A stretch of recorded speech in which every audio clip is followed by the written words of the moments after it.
তারুণ্যের ভাবনায় আগামীর বাংলাদেশ শীর্ষক কর্মশালায় এসো দেশ বদলাই পৃথিবী বদলাই এই প্রতিপাদ্যকে সামনে রেখে তারুণ্যের উৎসব 2025 উদযাপন করা হয়েছে। সকাল 11টার সময় গোপালগঞ্জ সদর উপজেলা নির্বাহী কর্মকর্তা এম রকিবুল হাসানের সভাপতিত্বে উপজেলা হলরুমে কর্মশালায় প্রধান অতিথি হিসেবে উপস্থিত ছিলেন গোপালগঞ্জের জেলা প্রশাসক মোহাম্মদ কামরুজ্জামান।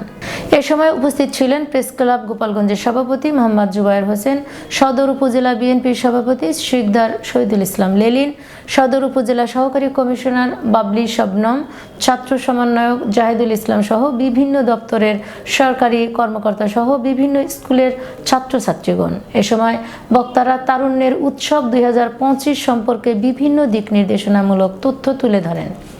এর আগে উপজেলা চত্বরে একটি র্যালি বের হয়ে এলজিআরডি সড়ক হয়ে একই স্থানে গিয়ে শেষ হয়।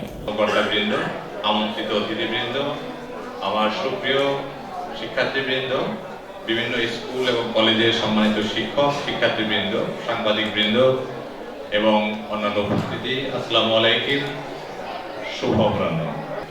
গোপালগঞ্জ উপজেলা প্রশাসনের আয়োজনে আজকের এই উৎসবে সম্মানিত অতিথিবৃন্দ, আসসালামু আলাইকুম। আগস্ট জুলাই ছাত্র জনতা আন্দোলনের ফসল হিসেবে এই তারুণ্যের উৎসব 2025 উদযাপন হচ্ছে।